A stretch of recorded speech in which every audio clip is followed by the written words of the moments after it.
Have you heard of Dark Souls?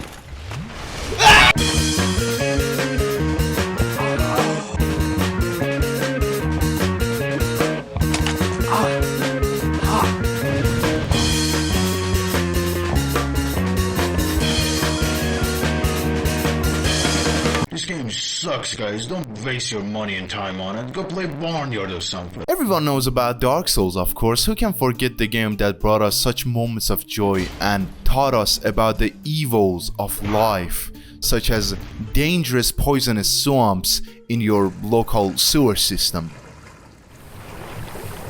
And the game that IGN famously rated below Fortnite on their best video games of all time list. That's a real thing, go look it up. Everybody who has played this game and gone through it has a story to tell about how they found the game, went into it, created some Lovecraftian creature, got their ass beaten, fell in love with the game, or just outright quit. Then came back 3 years later and got married to the game. So since you guys are now trapped into my virtual box, I'm gonna tell you mine. Back in the ancient days, there was this console. It was called Xbox 360. There was two of them actually. One of them had a 50% chance of committing arson, and the other one was the actual console. I had the first one, mine thankfully didn't explode. One day I was trying to buy a new game, and I heard about Dark Souls and how difficult it is, how impossible it is. And the guy who was working there gave me Dark Souls 2 instead of the first one, since he said it is a better game. Later I found out that he actually didn't have Dark Souls 1, but that was his words, not mine. You can't keep getting away with. But anyway, I got my hands on Dark Souls 2 and it was like nothing else I had ever played before. It was just too open, too confusing, and halfway through it I just didn't really understand it. Many years later I found out that these games are quite popular, so I searched up Dark Souls 2, and the game has two types of very extreme audiences. You got the people who love the game so much, in fact, that they have abandoned their wife, their house, their families of 12 infant children and went to live on a mountain. You also got the group that isn't very happy about the game.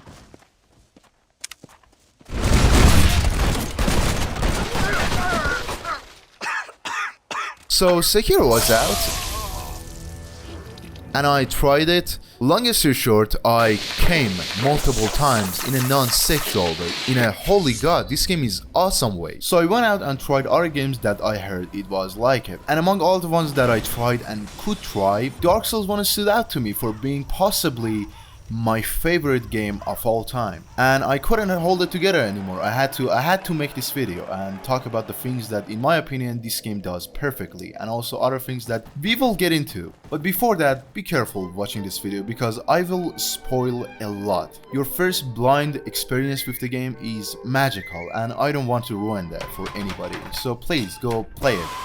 Even though I love to make fun of people who know Dark Souls as the only difficult game to ever exist, I still have to admit you can't separate Dark Souls from its ruthlessness. But contrary to popular belief, difficulty not only in life but in video games was not invented by Miyazaki. Back in like 40 years or something, console gaming started to pick up, but since hardwares were limited, games had to be small and tiny. So what should we do to make this game look like it is way lengthier than it really is? Well, annoying fucking dog shit was truly a way to achieve this. Oh, Ninja Gaiden, such a cool looking cover. Oh wait, it says all the credit for the enemy placement goes to Satan. Seriously, these games are broken and that's really fun for some reason. And if they didn't use this unfair philosophy of game design, these games wouldn't be nearly as fun. You can replay them and see how far you can push the boundaries. Mastering these games and breaking them became its own thing. But with each year, technology kept on going and going. Video games did not have to be difficult to be long. If you wanted your game to be difficult, you can. Just have the players choose it themselves. If done with enough attention, this could be a decent thing. But in case of Call of Duty, the guy didn't show up at work. Like seriously, the easy mode was designed in a way that allowed the player to leave their room, take a piss, and come back to the room and sit down on the chair and oh, look at that, I'm still alive, I'm still kicking. And the veteran mode, let's just don't talk about it.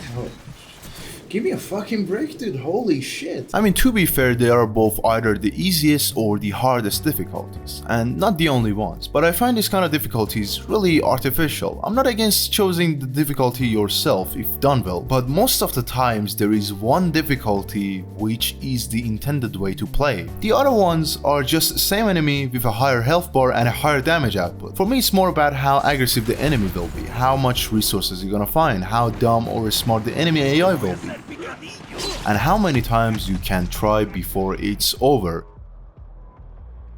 It was all the same till 2009, then from an obscure Japanese studio, a game came out that even before it was out, everyone was assured that this game is going to fail hard, since the team behind it couldn't really put together a game that the investors at Sony wanted, which was Oblivion. Like Elder Scrolls Oblivion. Rest in peace.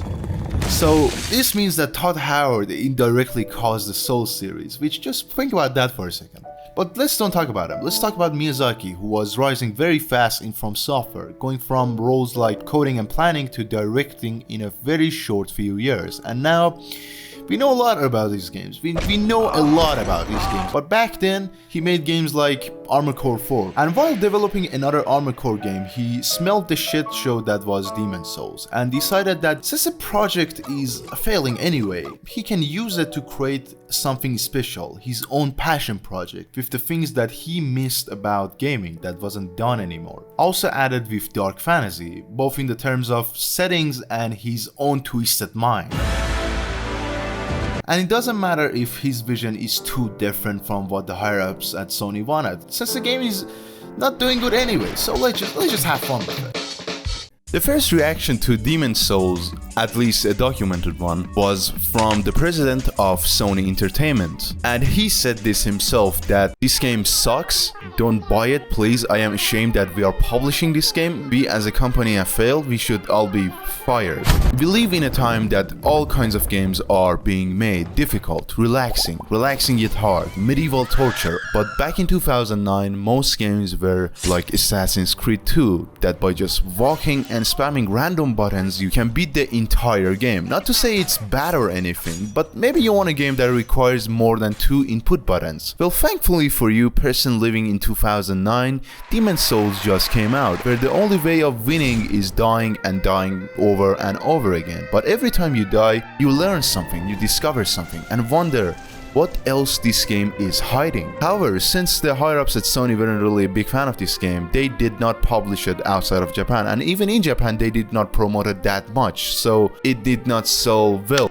Well, it's more complicated than that. The problem wasn't that people in Japan weren't really a fan of this game, the problem was that Sony wasn't a fan. But despite their negligence towards the game, it was sold out everywhere in Japan because people were talking about how good the game is and how brutal it is. And the first week that Demon's Souls came out, it was the second most selling game. And it could have been the best selling game of that week if they had more copies to sell. We just need copies. But eventually, it sold more, they got enough copies, and the best news was that through some miracle, it got published outside of Japan and it went to sell a shit ton of more copies. But Miyazaki doesn't really care about this. He's straight up going to work on his next game that is kinda like Demon's Souls, but it's quite different.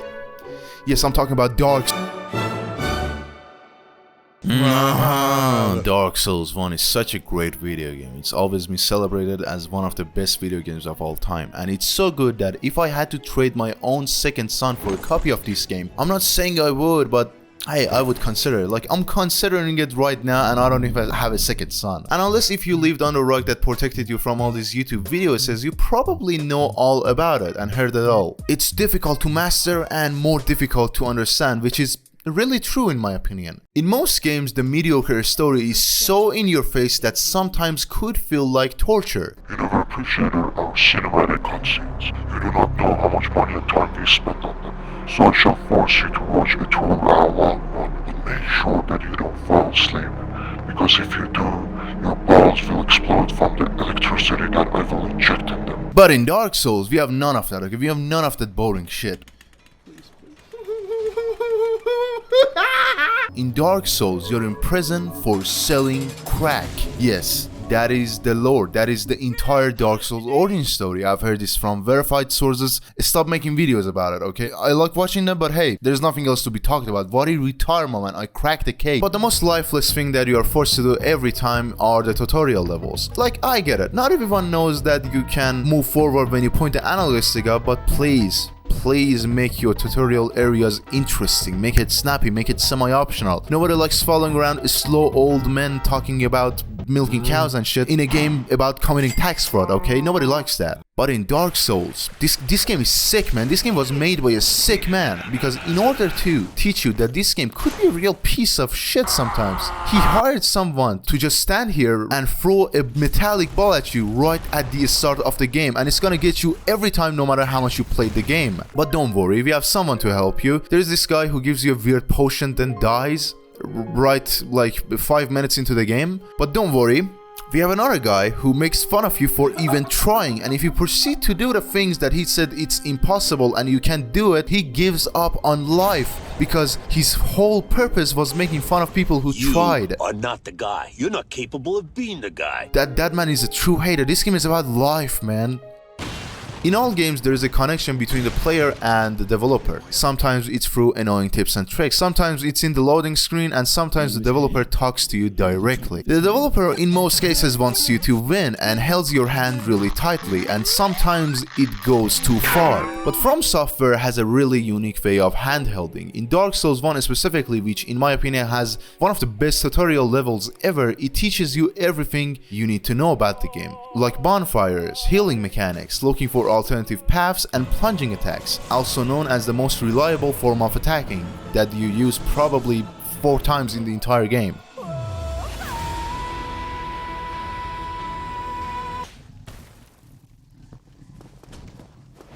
And it teaches you all of that with a mechanic which is burned into these games' identities. The sign mechanic, a source of guidance that doesn't appear in an annoying way, and a way of communication with other players that maybe want to help you or do the opposite. Dark Souls doesn't have a voice chat. It doesn't need one. These things are just a little force to push you forward with some needed help, which is really important, because in order to finish this game, you need help from others. This could be the signs on the floor, the bloodstains, the summons, or wikis online, or even your own Souls Head friends, or even old sweaty NPC folks who wants to upgrade your weapon. Dark Souls 1 is an old game. Yeah, sure, it got remastered, but it's old enough to go to middle school now. But despite this, that sense of community is still there and very present. One of my favorite little details about this game is the bell sound that you hear throughout the game from a distance. First time hearing it, I didn't think much of it. I thought it was just some sound used for ambience. But no, every time you hear it, it means somebody else has succeeded and rang one of the bells.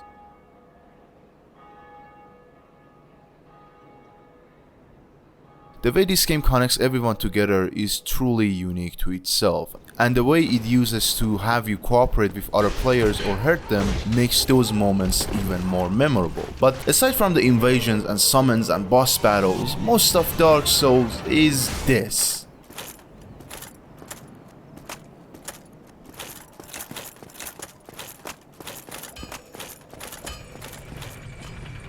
It's a very quiet and lonesome game in a mostly dead land. The people who arrived here are late to witness a glorious place that was Lordran. They are just explorers searching for something that could be here. You can go and interact with them, talk about the stories that they themselves heard from somebody else.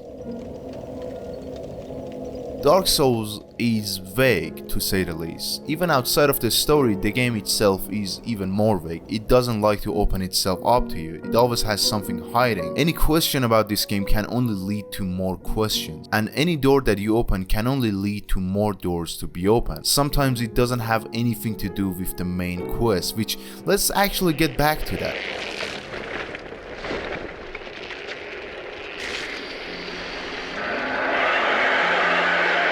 I think the journey to the top of the church was like an epic tale, going from literally nowhere to dragons, undead hollows, knights, night boars, and then finally ringing one of the bells of awakening. Now, to ring the other one, you need to go through a path that is on the opposite side, meaning instead of going all the way up, you need to go all the way down.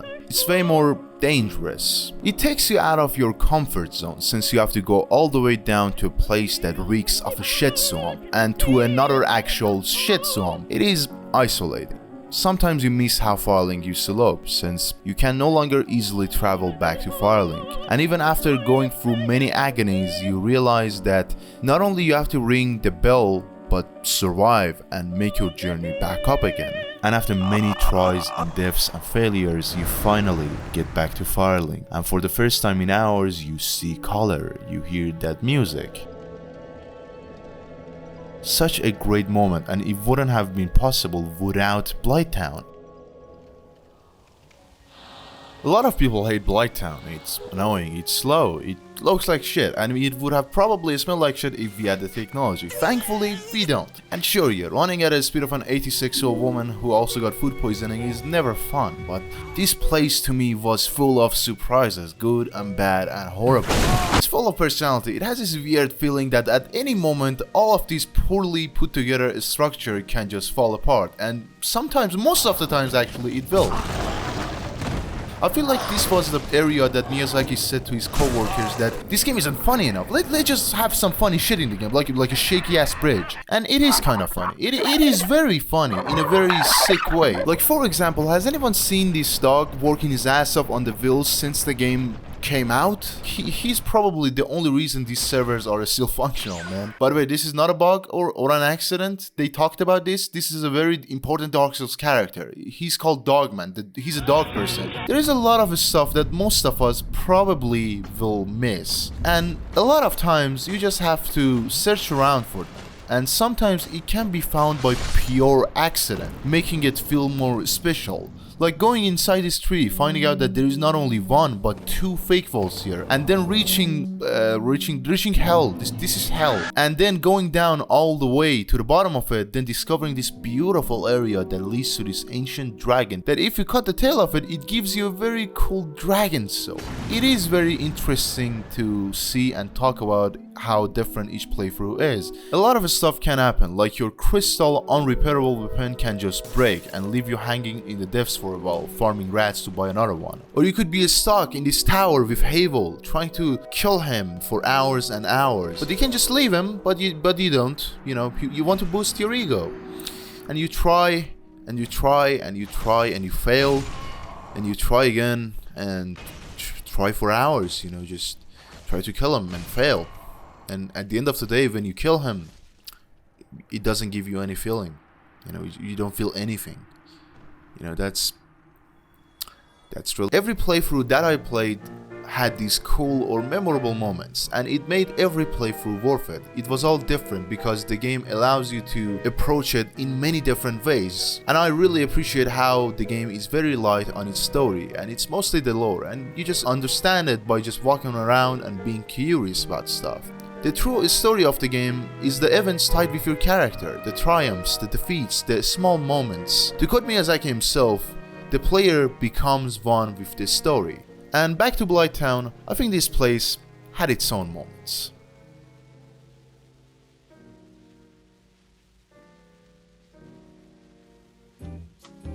However, this place had some insane technical issues back in the day, and one valid criticism that From Software gets is about how their games are put together by a 200 years old duct tape that Miyazaki found one day exploring his 200 years old local sewage. Sometimes things go wrong. I mean, you seeing this? Like, playing with mouse and keyboard. Playing with mouse and keyboard, man, it just do something else, you know, play with a Nintendo 64 pad. The online servers are based in a goddamn another planet, which is a true shame. Even though I don't really find the PvP of Dark Souls 1 that balanced, I actually don't find it balanced at all, but I don't care because it's really funny. At the end of the day, if it's funny, who cares? So what else is there? Oh, this guy, even though it isn't a technical problem, but it's a problem overall. Just get rid of him. Just remove him. Just get rid of him. I mean, okay, imagine walking down into one of the most unwelcoming, claustrophobic areas filled with rats and traps also filled with rats, and suddenly you fall down and then get farted on by a frog, and oh no, he killed me suddenly and he cursed me. What does cursing do? Oh, nothing. It just halves your HP. forever. Unless you've got this random item from this random NPC. But don't worry, we have another merchant here that sells the same cure for double the price. I'm talking about shitty healthcare. Lord and has to have the worst fun. Listen, we live in the future. We are entitled lazy bastards who have it easy, right? But back in the day, it wasn't like that. If you weren't too careful, it wasn't halved. It was reduced to nothing. Once you spawned, your character would have just fainted automatically. This mechanic is called depression. Tough but fair is a phrase that Souls head, perhaps you might say, used to describe Souls difficulty. My first time hearing this phrase, I was like,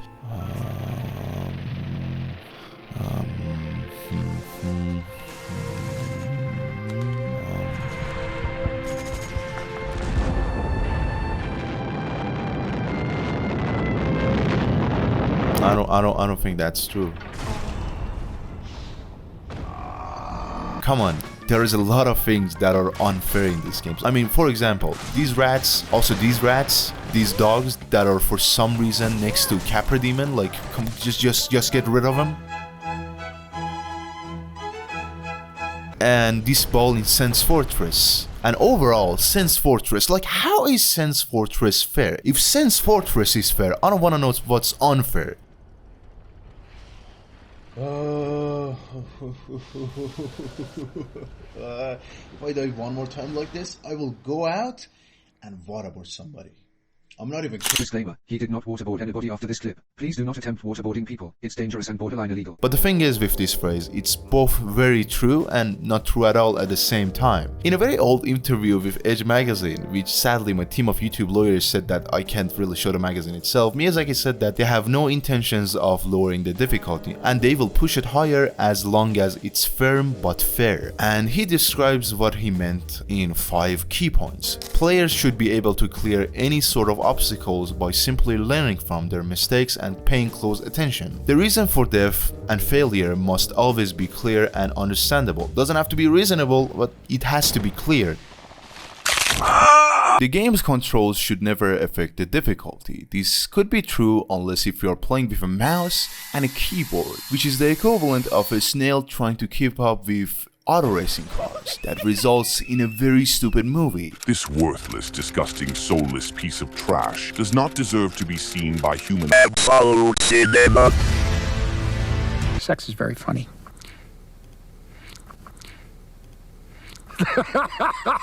Every problem must have multiple solutions, and there should be the possibility for miracles to happen. Stuff that spread stories outside of the game world, like for example, the way that you can kill ceaseless discharge by simply running away from it and then hitting it 4 or 5 times. This is so interesting because a lot of people seem to think this is a glitch, which is clearly not, and this was designed and intended by them to happen. These are very good points to keep in mind while creating a game like Dark Souls, a game about overcoming the impossible odds, a game that starts you at rock bottom, waiting for the award to end so your hollow flesh and mind goes away with it. But then it gives you a chance to go out and try instead of just sitting here and rotting away till the end of the world. This game in its core is unfair. The world of Dark Souls is unfair. The game basically starts with someone else giving up and passing the torch to you. But the game provides you with fairness, which comes in the form of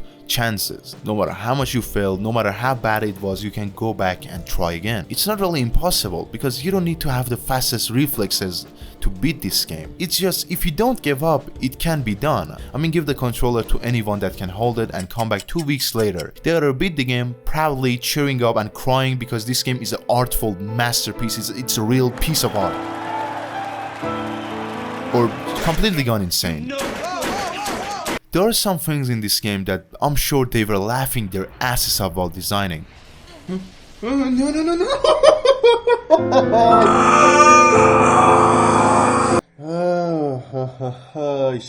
hate Sense Fortress. But do I really hate Sense Fortress? Maybe I'm psychotic, but I don't think so. It's not fair. And I don't have a problem with it because no matter how many times I fail, Sense Fortress is still going to be the same old Sense Fortress. I can either learn it, adapt to it, or quit.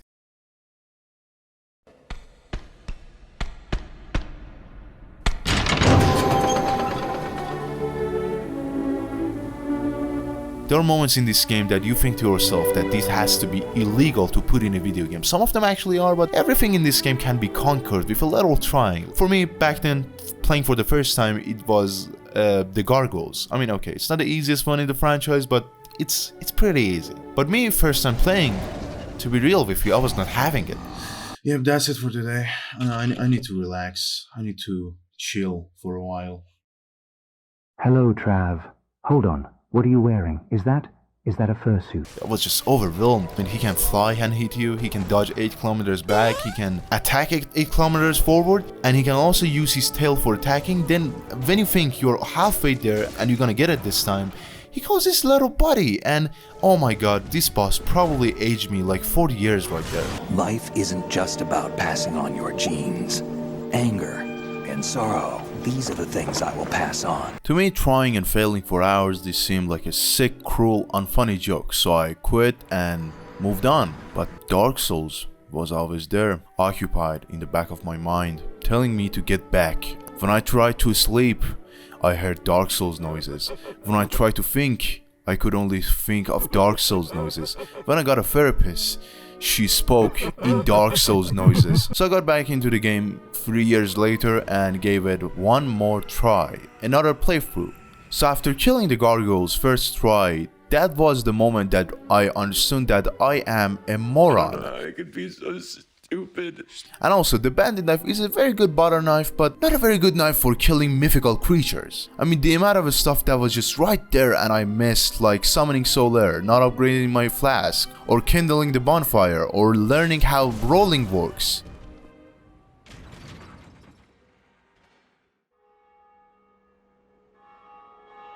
This moment was when I understood Dark Souls, and as it went on, it just got more brutal, but still the magic was present, till it wasn't.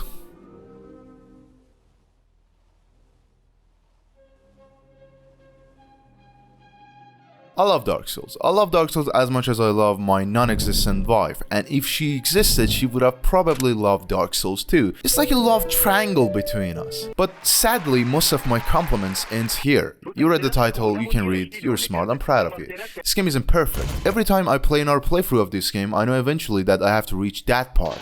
And that part is famous for being the second half of Dark Souls 1. To describe my complex relationship with it, I would like to compare Dark Souls to a pizza. In order to make a good pizza, you need good dough, good sauce, good seasoning, good toppings, good cheese, and the rest of the stuff that they make pizza with. And Dark Souls has all of that. It's a great pizza. It has dough harvested from heaven's fields, sauce taken from Italy's sauce river. It is enjoyable to experience such high form of pizza, but eventually you have to eat the crust. And you like eating the crust because the crust is like the soul of the pizza, but the crust fucking sucks.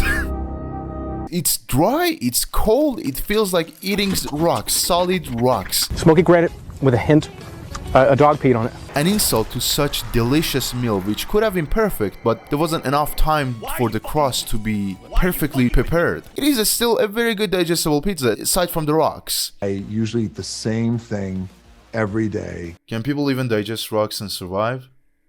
A stomach acid, primarily hydrochloric acid, is not strong enough to... Okay, so don't eat rocks, I don't endorse that. However, I love some of the ideas behind these places. For example, Los Izalith. Now, I don't like Los Izalith for a few amount of things, but it has this ancient looking city district that is slowly descending down into volcanic lava. I mean, this didn't just spawn into the core of the map for no reason. It would be interesting to have the lava as a backdrop and explore the lost city of Izalith. Nah, dude, it's like 2 days till we ship the game. We don't have time for that. But I had the lava, as you said, and destroying that my son did. Let's just add that too. It's better than nothing.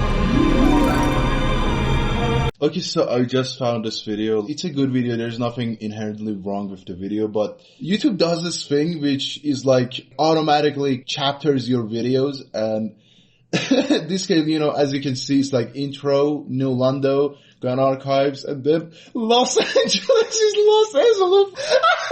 Even Demon Ruins, which is not the second half but almost the second half, is not interesting to be in at all. Like, the backdrops of this area is more interesting than the area itself. Ironically, exploring Demon Ruins always give me this sense of going to the outer bounds. 5 Capra Demons. 5 Capra Demons. Christ. Enemy placement is obviously a significant thing in all Souls games. This factors in what type of enemy we should have, where we should have it, and how many and when we should have it. The starting areas of Dark Souls 1 is also full of these optional encounters with chunkier enemies that, yeah, you could escape getting your ass kicked for 30 minutes, but it would be a shame to miss that beautiful sharp sword, wouldn't it?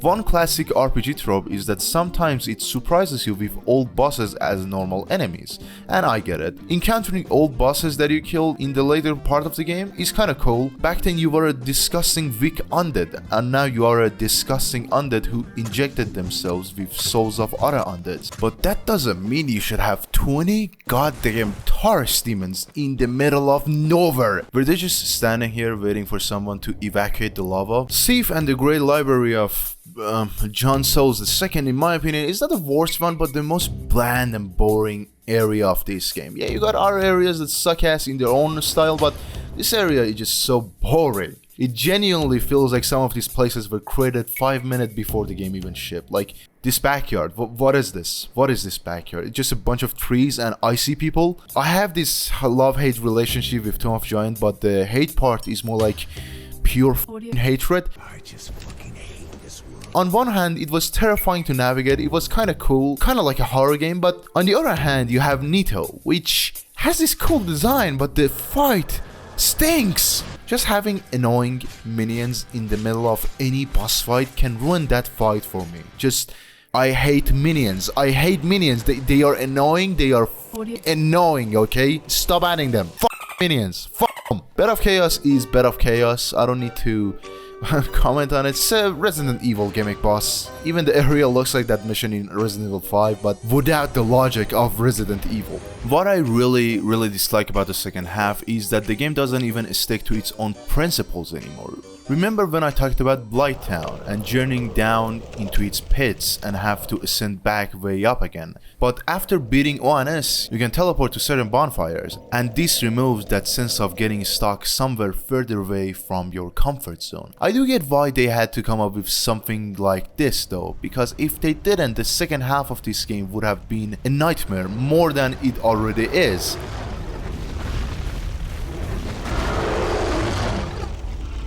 Other than the second half being kind of everything I said it was, you are a fucking nobody. The biggest piece of criticism I and many others have is that how much this game relies on thinking you are a veteran player of these games. If you want to create a character for the first time, you're just gonna be lost. Like, what does dexterity even mean? So many numbers, so many names, so many items. Me personally, it took me 2 playthroughs to understand how exactly rolling and poise works. And even after playing more than 6 or 7 playthroughs, I don't know what resistance is. Like, what does it even do? In a perfect world, we would have gotten a version of this game that was fully baked, and every idea was refined to as near perfection as it could have been. But even though I ranted for quite some time now, what is the second half? It sounds so simple. Everything after beating Ornstein and Smough or Smo is the second half, but Dark Souls isn't a linear path. You can go and play this game in any order. I mean, you can beat the 4 kings before even going to Eno Londo, and after coming back from Eno Londo,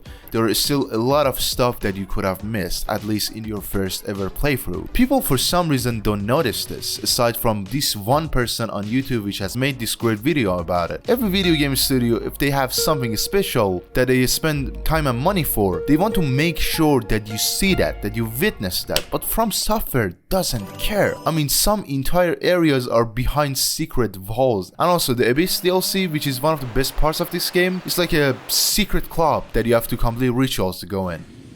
take your clothes off. It's fair to say Dark Souls 1 is half-baked since it's one of the most talked about games ever, and despite it being half-baked, is still a huge achievement. And it inspired a whole genre of games that are kind of like it, even though it's kind of like a style and not a genre. Like RTS is a genre, but Souls-like can be summarized in, we have something like a bonfire, like something like that, and rolling. We have rolling. But you know the story. The term got popular. People start calling these games Souls-like or Souls. I don't know. Grandpa, did you say you survived 2 world wars and a famine? Yes, son. I have dived down and saw the deepest layers of hell. While being down there, I waited so I could run out of breath and die. That way I could have freed myself from being a part of this circus. But God always pulled me back up then sent me back down again. If I die right now I don't want to be in heaven, I just want pure darkness so I could not think, not remember being alive. Oh man, that's really, that's a lot. It's like a Souls-like double album.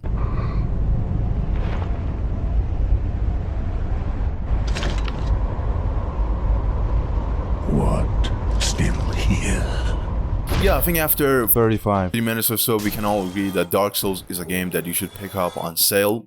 If it was ever on sale, please, I'm begging. This game is more than a decade old, and it's more expensive than 3 pounds of cocaine. Cocaine. No. Flour. Now, the video was supposed to end here, but I want to talk about something that I always wanted to talk about, and that is the worst part of Dark Souls. The crust, okay? This is what really annoys me. And that is the Dark Souls community. Listen, before getting the firing squad on me in the virtual comment section, I want to clarify that I don't mean every single person who has played Dark Souls is evil. But some part of this community is grabbing the actual sane people down like crabs in a bucket. And I'm not talking about the get good comments because, come on, that's just comedy, man. But I'm talking about something so horrifying that nobody wants to deal with, and that is Redditor Gatekeeper.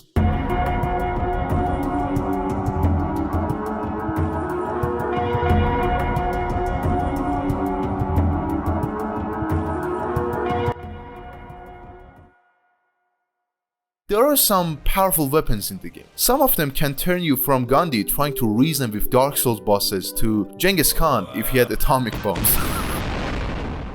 The darkness of the afterlife is all that awaits you now. And some people have problems with certain builds and certain weapons, and I don't really get it. If you don't want to go for a certain build, that's fine, but I feel like some people stop experimenting with new stuff that they can have fun with for the sake of feeling bad. I'm the bad guy. That their ancestor is watching and crying down on them in disbelief that they have committed the Dark Souls deadly sin, being happy. My son wasn't dirty. Remember, in order to beat this game, you have to die hundreds of times, no matter what class and what weapon and what armor. Some people take this stuff too far though and guilt trip other players that they have cheated because, you know, Miyazaki himself intended that you should only use a broken sword for a weapon because that is the legitimate way to play. Otherwise, you're cheating, you worthless loser. What are you trying to be happy? Play the game the way Miyazaki wanted you to play. Oh, legitimate you say. So those other weapons were not designed by From Software. Yeah, my uncle probably is sneaking into the office and added them into the files. He does that a lot actually. My whole point is that try that cool weapon. Don't let anybody stop you from having fun. This game has unfair shit, but that's a lie because you can make it fair by being unfair yourself. But if you want to be fair, that's great, power to you, but it's tough being fair in an unfair world. And overall, play with any build that gives you an erection, because if Dark Souls isn't about getting an erection, well, what is it about then exactly?